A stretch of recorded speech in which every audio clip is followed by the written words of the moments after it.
Hi, thanks for joining me. So today what we're going to talk about is metabolism, and we're going to focus largely on a fairly narrow part of metabolism called aerobic respiration. However, it is a very important process. It is a way to extract energy from nutrients that is employed by most organisms, not all of them. And what we're going to discuss is the details of this, which will be familiar to some of you from prior biology courses, and I'm going to try to add in some microbiology specific information. As well, we'll also talk about anaerobic respiration and fermentation and sort of help to distinguish between these so that you understand better what the difference is. Now, a little review first. Let's first discuss what you remember about the components of your diet and the components of your cell and how they're related to each other. So when we take in material, what is it that we're taking in for the most part? So what are the three main dietary components? When you eat food, you're eating a balanced diet, you're going to get some of what? You'll probably get a little sugar. You get sugar, which we call in chemistry and biochemistry carbohydrates. What else? Tastes delicious. Not always good for you, but definitely necessary in some quantity. Fats or lipids, and of course, protein. Now, what we do when we take in that diet is we digest the components and we either burn it for energy or we take the pieces and we use those pieces to build new things. And in fact, mostly when we take in food, we do both things with it. So what are the things that we're building using that energy and those pieces? What are the major biological macromolecules? If you've been following along in the chemistry section, you will be familiar with the answer to this question. And unsurprisingly, perhaps, it sounds a lot like the list that we just made. Okay, so that would include sugar, carbohydrates. And when we're building things made out of sugar, what we're usually doing is making actually polysaccharides for two reasons. We can make polysaccharides to store extra sugar. Primarily glucose is stored, the storage form of glucose in the human body. If you said glycogen, you would be right. Plants store it in a different way. That's the compound that makes crackers delicious. That would be starch. Plants and fungi can also use sugar in their cell walls as a structural component. So glucose can be strung together into chitin in fungal cell walls or into cellulose in plant cell walls. And we also use chains of sugars to decorate the outside of cells. So we attach it to proteins that are sitting on the surface of a cell or to lipids. And this helps for a variety of processes. We also, of course, are using our energy and our building blocks to make lipids. We make triglycerides to store fat. We make phospholipids to make membranes. We make steroids as well for a variety of purposes. And we also build proteins from amino acids. But doing that takes energy. And last but not least, we have nucleic acids. We've got to make new DNA when we replicate. We've got to make a lot of RNA all the time. Okay, so the process of breaking the things down that you get from your diet and then using the energy in the little component pieces to build things up again, that's basically metabolism. We have two special words that you need to memorize. So when we are talking about breaking stuff down, that is a term, and building stuff up is another term. So if you recognize this term, catabolism is breaking things down, anabolism building things up again. So now we're going to talk specifically about the process of breaking down glucose.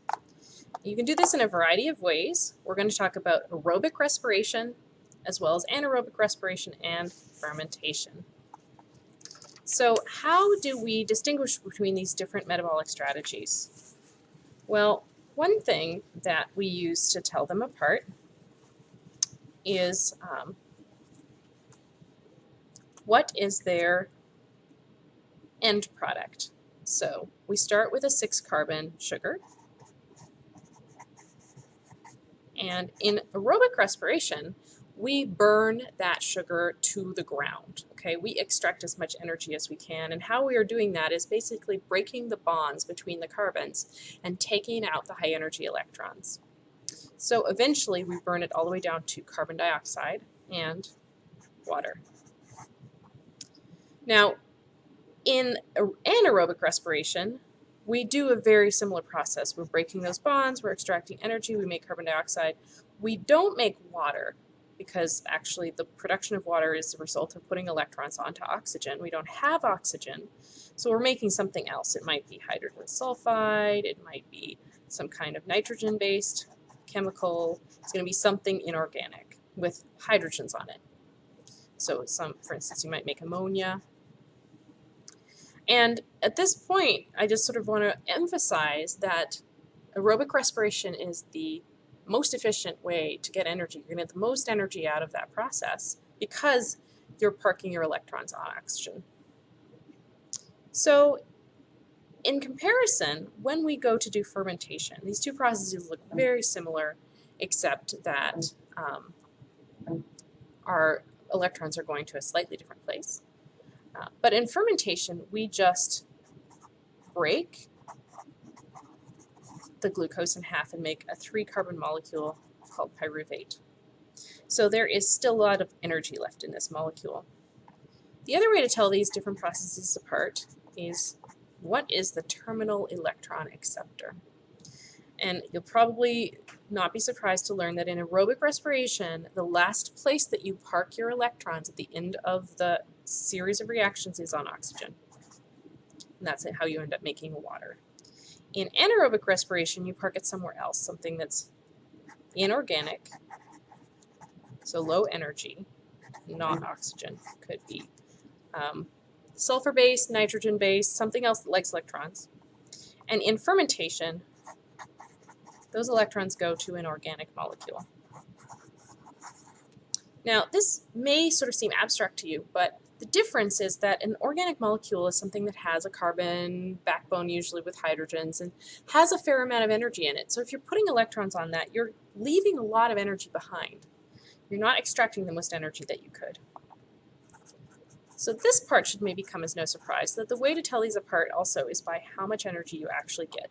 What is the ATP yield? Now this would be a good time to remind you, if you're not already familiar with it, that ATP is the energy currency of the cell. It is the dollar bill of the cell, or whatever currency in any country in the world is being used. ATP is used in that way as a sort of quick form of energy. If you have, if you're breaking stuff down and you want to harvest that energy, you're going to make ATP, and then you're going to carry that ATP around and deploy it when you need it. The yield of ATP is between 36 and 38 ATP molecules per molecule of glucose in aerobic respiration. We're going to talk about why there is this range. It has to do with the cell type.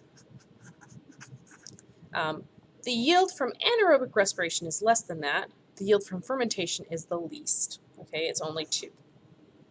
And the reason it's only 2 is because when we go through the process of fermentation, we are only doing a very small part of the extraction of energy. Anaerobic respiration range somewhere between 2 to 38 ATPs, depending on the specific cell. And that has to do with details that we'll talk about in a moment. So that's basically the difference between these processes. And what we're going to do now is focus on cellular respiration and talk about the 3 pathways that are required to completely burn a molecule of glucose down to its component carbon dioxide and water. So we have to go through 3 processes: glycolysis, the Krebs cycle, and the electron transport chain. And this is true whether or not you're doing aerobic respiration or anaerobic respiration, because both of them go through all 3 of these steps. So if we're doing fermentation, on the other hand, do we do all of these? We do glycolysis, We don't do the Krebs cycle, we don't do the electron transport chain, so here is our only opportunity to make energy. Now, looking at the big picture, what does cellular respiration give us? We start with a 6-carbon molecule of glucose, C6H12O6. Remember, carbohydrates have that basic formula, CH2O. So if it's 6 carbons, it's going to be 12 hydrogens and 6 oxygens. We burn it down to its components, carbon dioxide and water, and energy, or some other similar hydrogen and whatever inorganic molecule, if it is an anaerobic process. So how do we do this? The first thing we've got to do is glycolysis, which literally means splitting the sugar. So we have a 6-carbon sugar, we chop it in half, we make 2 3-carbon pieces of pyruvate, and in the process we produce ATP and NADH. So let's sort of draw out how that looks.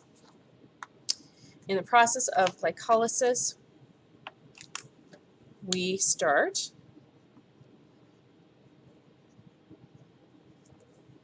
with our 6-carbon sugar, which is a glucose. We chop it in half through a series of reactions that you don't have to remember, making 2 3-carbon pyruvate molecules. And in the process, we generate 2 important things. We generate ATP, and if you sort of are familiar with ATP, you'll just remember that ATP has 3 phosphate groups in that terminal phosphate group because all of them are negatively charged, so jamming an extra one on, and ATP is going to need energy to do that reaction. So you have an adenosine diphosphate floating around, you jam an extra phosphate on it. Where did you get that phosphate? You got it from one of the chemicals in this pathway, and so we call that process of making ATP substrate level phosphorylation. And we'll see the distinction between that and another type in a moment. The other thing that we make is we're breaking bonds, basically, and the bonds contain high energy electrons, and we need somewhere to put those electrons. So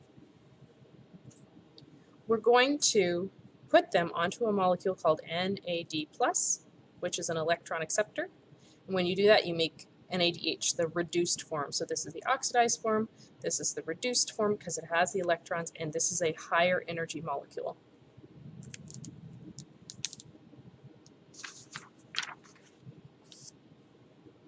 Where do you go from there? You have pyruvate now. If we're doing respiration, we don't stop here. We keep going to the Krebs cycle. So what is the overall chemistry of the Krebs cycle? We take our 2 molecules of pyruvate, which have each 3 carbons. We actually chop off one of those carbons and make them into 2 acetyl-CoAs, which have only 2 carbons. And we go through a cycle in which we produce NADH, FADH2, some ATP, and some carbon dioxide. So let's actually look at what is happening in the Krebs cycle.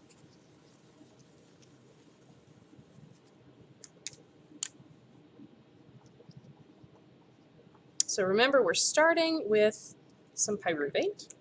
It has 3 carbons, and by that I mean carbon attached to another carbon attached to another carbon with some various things attached, hydrogens and oxygens. We turn that into 2-carbon molecule called acetyl-CoA. That is added to something else and enters the Krebs cycle, where through a series of reactions, each one, the starting product is acted on by an enzyme to produce something else, which is acted on by an enzyme to produce something else, which eventually ends up being the thing that we started with here. And so you can put in these acetyl-CoAs and it'll rotate around the cycle and generate what you need to start the cycle. This is the Krebs cycle, and what you make in the process is a number of things. Now, I'm going to show you what those things are, but I don't want you to sort of literally interpret it too much. Okay, so we do make some ATP from ADP by substrate level phosphorylation.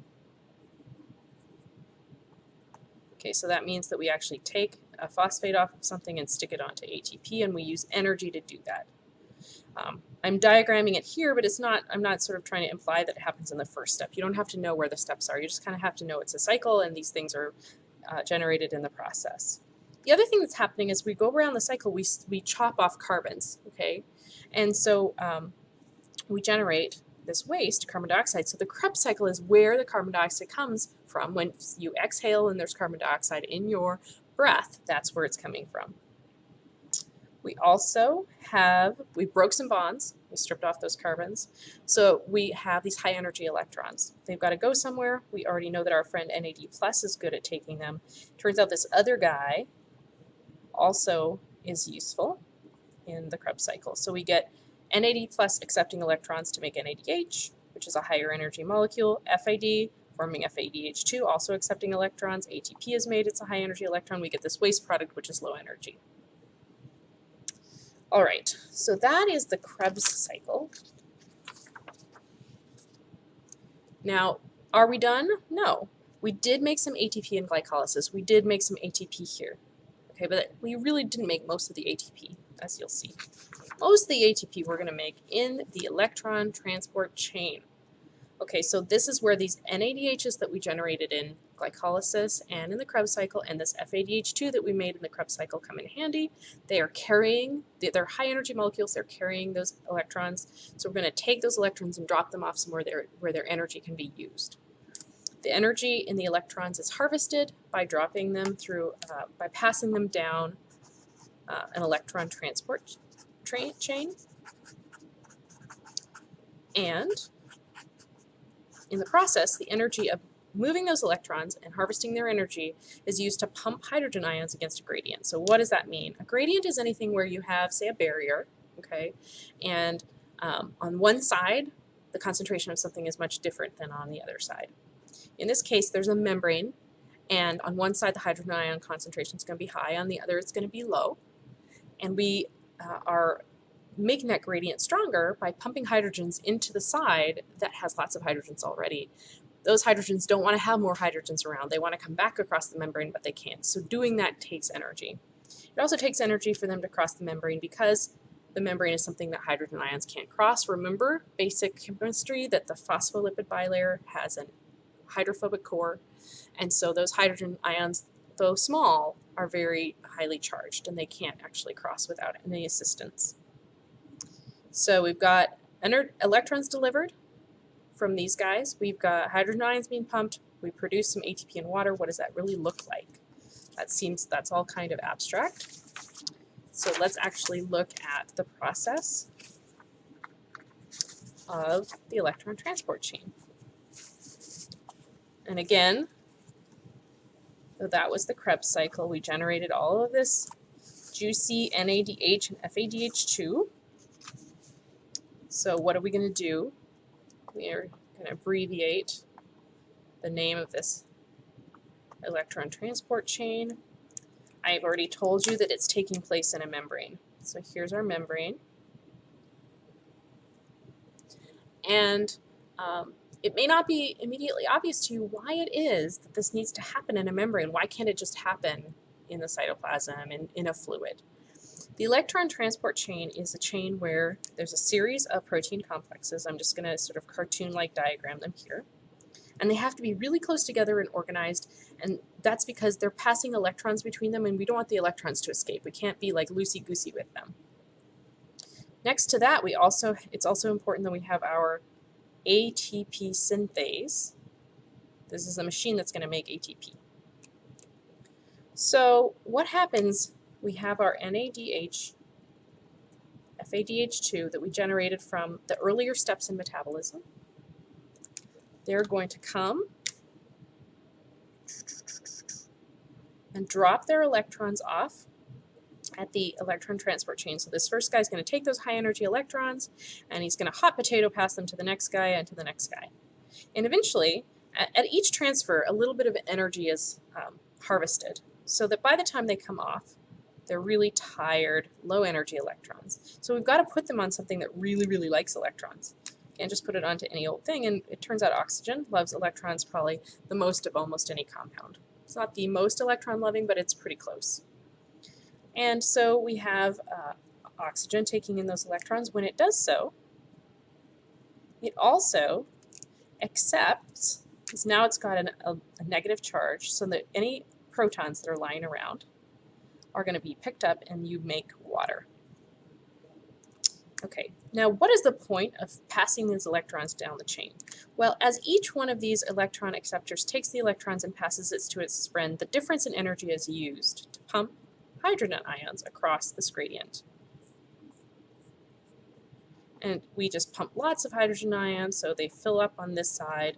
And we're also using hydrogen ions over here, so we end up with a lot of hydrogen ions, a low pH, right? And a more neutral pH over here.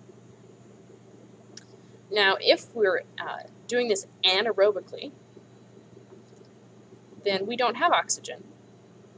Then instead what we have is something like something sulfur or nitrogen based or some other element that also loves electrons. But there's nothing that is going to be used that's going to be better than oxygen.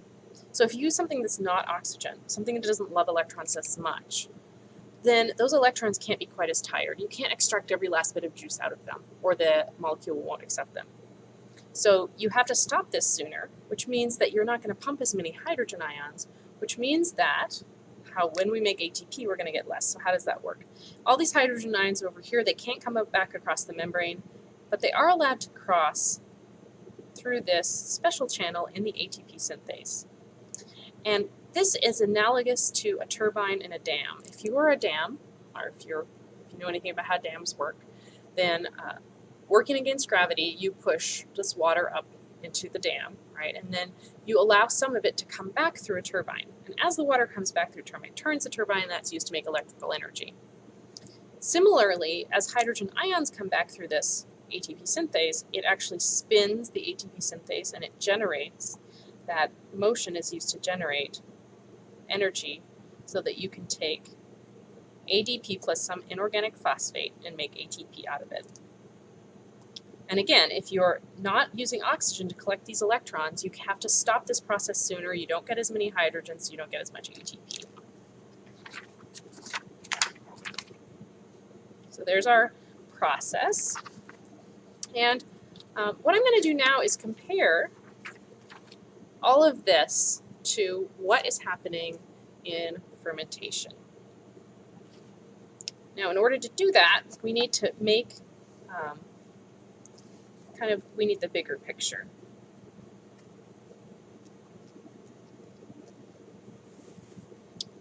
So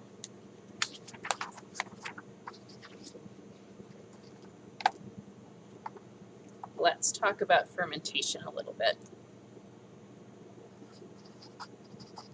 Now, and we're going to do this by actually recreating in a small version the whole process of aerobic respiration so that we can then see where fermentation fits in. So how do we start this process? Well, remember we started with a 6-carbon sugar. We went through a series of reactions to make 3-carbon pyruvate. That was turned into 2-carbon acetyl-CoA. It went through the Krebs cycle. And what did we make in the process? Well, we made some NADH from NAD+. We made some ATP. We make some ATP here. We make some NADH here.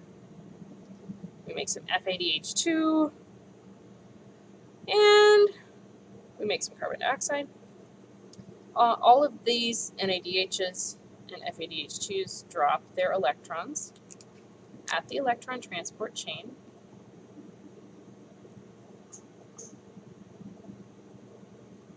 And the electrons pass down the electron transport chain, they get dropped onto oxygen or whatever is there to accept it. That's used to pump hydrogens, which come back, making ATP. Okay. Now the important thing that I want to stress at this time is that as these NADHs are coming and dropping their electrons off, what you're doing is regenerating NAD+. So let's see if I can make that a little more clear. So here's our membrane, here's our electron transport chain. We're dropping our electrons off, and as we do that, it frees up NAD+. And NAD+ can go back into glycolysis. Now let's remind ourselves what fermentation. I told you in words what fermentation does is it stops here, okay? This is where fermentation stops. So we have made some, we split our 6-carbon glucose in half, we made some pyruvate, and in the process, because we broke some bonds and liberated some electrons, we put those electrons onto NAD+ and generated NADH. Now, what if you have to go through that again? Since we're not going through this whole process and we're not taking the NADHs anywhere, then we get a lot of NADH buildup. There's no way to regenerate it. So you could just make new molecules of NADH, and we would end up in a sort of ecological crisis. We would run out of energy to do that. We would have this stockpile of NADH. It'd be much better to recycle it. How do we do that? Well, since we can't do it this way, we have to do it some other way. Where is this poor NADH going to drop its electrons? Well, we made some pyruvate over here. So we're just going to use that. We're going to drop our electrons onto the pyruvate, and depending on the specifics of the organism and the enzymes it has, you can make a variety of different things. But one common fermentation product is lactic acid, an organic molecule with a lot of energy still in it.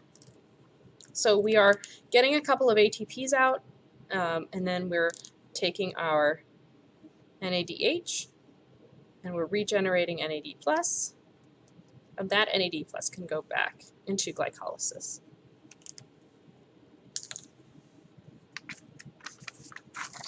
All right, so right now what I'm going to do is stress a couple of things about this process. Again, I just want to remind you the fermentation does not use the Krebs cycle, does not use the electron transport chain, and it only yields 2 ATPs as opposed to aerobic and anaerobic respiration, which yield more than that.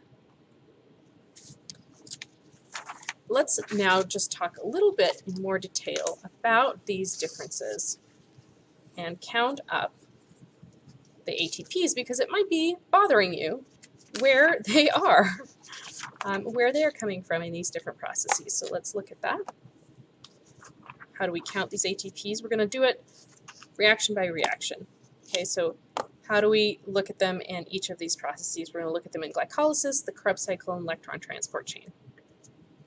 In glycolysis, what is the reaction we're doing? We're taking our 1 molecule of glucose and turning it into 2 molecules of pyruvate. In the process, we make 2 ATPs by substrate level phosphorylation, as I already mentioned. That's my abbreviation for phosphorylation, if that was unclear. And if you've read the textbook or have taken this course, other kinds of courses, you'll actually know that glycolysis makes 4 ATPs, but uses 2 ATPs in the process, and for a net gain of 2 ATPs. Now, is that the only thing that's made in glycolysis? No. We also make 2 NADHs. What happens in the Krebs cycle?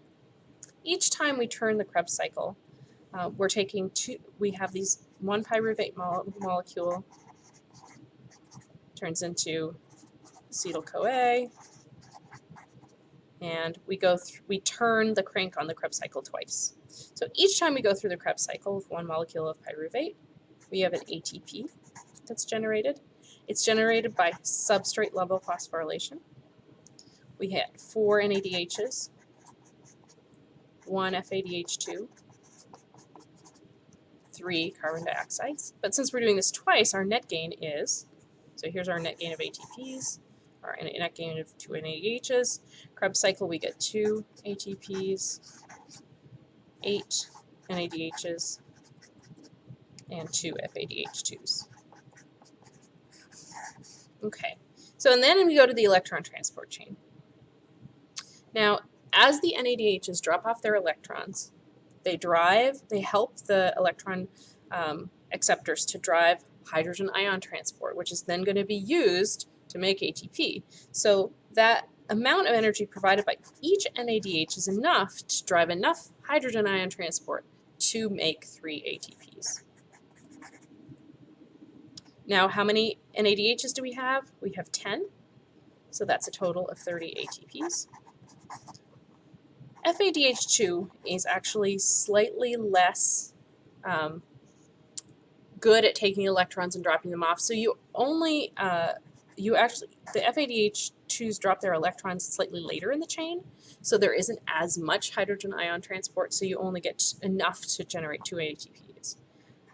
Then there's 2 of them, so that's a total of 4. So if you're doing the math, there's 2 plus 2 plus 34 for a total of 38 in prokaryotes, 36 in eukaryotes. And all of these ATPs are generated by oxidative phosphorylation because they're not generated by taking a phosphate group from somewhere and putting it directly onto ATP. They're driven by this complicated series of electron transfers, hydrogen ion transport, then turbines and magic. Okay, so it's a little bit different. But basically, that's the summary of the situation. Now, a good question to ask at this time, or to revisit, is why is it that you're getting less energy out of this process if you're a eukaryotic cell? This may be very counterintuitive to you because you think, oh, eukaryotes are more complicated, I'm superior to microbes, that we should have evolved to be more efficient at extracting energy. There's actually a really simple reason why this is the case that we're going to discuss now. So,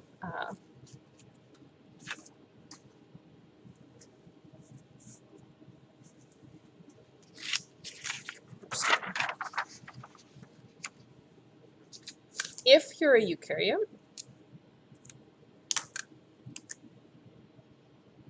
versus a prokaryote, where are each of these processes happening? Where is glycolysis happening? Where is the Krebs cycle? And where's the electron transport chain? In eukaryotes, this is what you're probably more familiar with if you've taken this material before, because probably the class was taught from a eukaryotic centric point of view. Glycolysis, you may already know, takes place in the cytoplasm. Now, where's the Krebs cycle reactions? This is actually confusing to a lot of people. It's hard to remember this. It actually takes place not in the cytoplasm, but in the mitochondria. And a particular subcompartment of the mitochondria called the mitochondrial matrix, which we'll look at in a moment. Now, from there, what we're doing, of course, is we're generating a lot of NADH and FADH2. We want to take those to the electron transport chain. It may be no surprise that that's in the mitochondrion. And I told you it was in a membrane, so it better be a mitochondrial membrane. And in fact, it is the inner mitochondrial membrane. Those of you who've taken cell biology may know the mitochondria have 2 layers, not just one lipid bilayer, but they have 2. And this turns out to be very important. And so let's contrast that to the prokaryotic situation. Now, where is glycolysis taking place? Let's think about what compartments the prokaryote has. It's actually a really simple answer, because all the prokaryote has is plasma membrane and some cytoplasm. So that's where glycolysis is happening. The Krebs cycle, also happening in the cytoplasm. Now we need to go to the electron transport chain next. The electron transport chain has to be in a membrane. What membrane is available to us? The only one that's available to us is the plasma membrane. Maybe you already knew this, maybe you already thought about this, but I have to tell you that when I first learned this, I was blown away. I was dumbfounded. I thought, why is it that I never knew this? Why have I never thought about this before? The electron transport chain has to be in a membrane, and there's only one to choose from. It was a very profound moment. So that is where these things are taking place, and it begins to help us to answer this question. If we have some of our reactions in the cytoplasm and some of them in the membrane, or I'm sorry, in the mitochondrion, then the pyruvate to get in and the ATP when it comes out has to cross the membrane. And that is going to cost approximately 2 ATPs because membrane transport is expensive. We don't have that situation in the prokaryotes, of course. Everything's happening in the cytoplasm, and this is incorrect. I just noticed. I wrote it correctly on the last piece of paper. Happens in the plasma membrane. All right. So let's just briefly review our 3 different metabolic pathways and the different yields we get. If we're doing aerobic respiration, we are using glycolysis, the Krebs cycle, and electron transport chain. Our terminal electron acceptor is oxygen. Okay, maybe that makes more sense to you now. This is where we take those high energy electrons, pass them down the chain. Where do they end up? Where they end up on oxygen. This gives us the maximum yield of 38 ATPs if we're a prokaryotic cell and 36 if we're a eukaryotic cell. This is if oxygen's available. If it's not, or we don't have the right enzymes to do that, we do anaerobic respiration potentially. We use all 3 of these pathways, glycolysis, the Krebs cycle, and electron transport chain, but it's different chain. Oxygen is not available, so it's not the terminal electron acceptor. Instead, it's something else which doesn't accept as much, it doesn't accept electrons as readily, so you can't have such low energy ones. And so it gives you an intermediate yield somewhere between 2 and 38, just depending on the specific details of this electron transport chain and which inorganic molecule is the terminal electron acceptor. Contrast this to fermentation, where the only thing we do is glycolysis. That is the only component where you can derive energy. Anything else that happens in fermentation is just a way to regenerate NAD+ for the reactions. We get a minimum yield of 2 ATPs because that's all we get out of glycolysis. So again, just to remind you, fermentation, glycolysis only, most of the energy remains in the product. Low yield, and it's very important that you regenerate your NADH. Now, the last thing I'd like to do is just draw a picture of where everything's happening in a eukaryotic versus a prokaryotic situation. I think that's very helpful to visualize.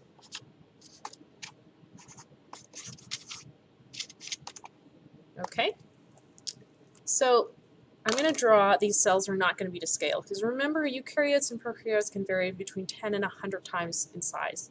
So I'm going to just make things a little bit just for convenience. So here's my eukaryotic cell. Here's my prokaryotic cell. They aren't really the same size. Also, the eukaryotic cell, I need to diagram a mitochondrion, and I'm going to make that really much bigger than it normally would be. And it has 2 membranes. And to clarify, each one of these blue lines is now representing the phospholipid bilayer. Okay, so there's the plasma membrane, outer membrane, inner membrane. Let's label some of these things. So here we have, this is the plasma membrane. Here we have our cytoplasm. And this is also where glycolysis is taking place.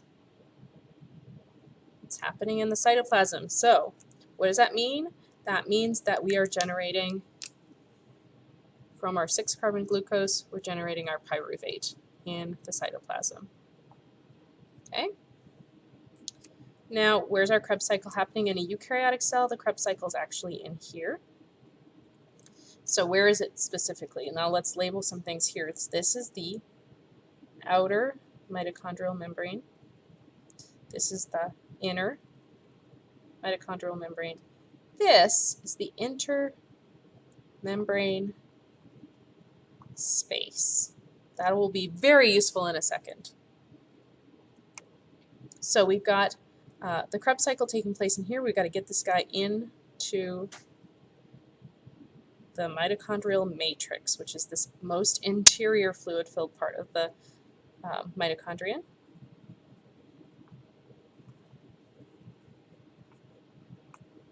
Okay, so we've got to get them in here, crossing the membranes. That takes some energy. Where are we going to put our electron transport chain? We're putting it in this inner membrane. Okay. What's happening then is that the pyruvate combines with, turns into acetyl-CoA, goes around the Krebs cycle. Krebs cycle's here. We're getting some ATPs made. We're getting some NADHs made, some FADH2s. Those FADH2s and NADHs drop their electrons off, travel down the chain, dropped onto oxygen, make some water, pump some hydrogens into this intermembrane space. And that's really important. That's where this starts to make sense, because you want to think about it this way. If we have a place where we're going to pump a lot of hydrogen ions, which is basically pumping acid, okay, see how much fun that would be if your life was a pool and you were pumping some hydrochloric acid into your pool. We want a place that's safe to put these hydrogen ions. We don't want to be pumping, like if these electron transport chain was in the outer mitochondrial membrane, it would be pumping acid into the cell. What happens when you drop the pH is all your proteins unfold and everything in your life comes to a screaming halt. So we've got this pumping of hydrogens into this intermembrane space where they can't do any damage. They come back across this ATP synthase. We get ATP. The ATP is in the interior of the mitochondria. In contrast, if we're prokaryote, we go through the Krebs cycle in the cytoplasm. We generate our ATP and our NADHs and our carbon dioxides, for that matter, right here in the cytoplasm. We've got our electron transport chain right here. So handy. And so we're just going to take those NADHs and FADH2s right here, drop off the electrons, regenerate NAD+, goes back into glycolysis, drop our electrons off onto oxygen, make water, pump some hydrogen ions. Oh, outside. Good job. Let's pump them outside instead of, if this whole thing was flipped around, this is an easy way to remember what direction things go, we would be pumping acid into the center of the cell. Also, we would have to somehow get these things out there. That's not good. So as the hydrogen ions come back, we make ATP. ATP is in the cytoplasm, so everything's where it should be. So these are the questions you now know the answer to. Where is ATP and water made? In each of these scenarios, it's different, but you can figure that out. Where is the acid? Where are the hydrogen ions? Where are they going? Why does a eukaryote make less ATP from aerobic respiration? Now you know the answer to that also. And my favorite question, of course, where is the electron transport chain?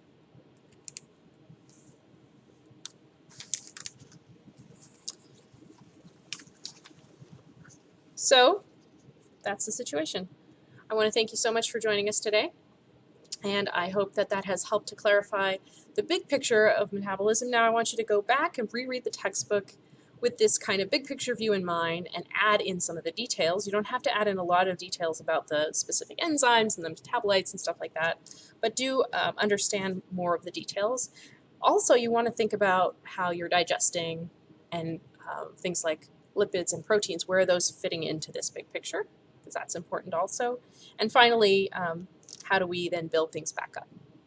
All right. I thank you so much for watching.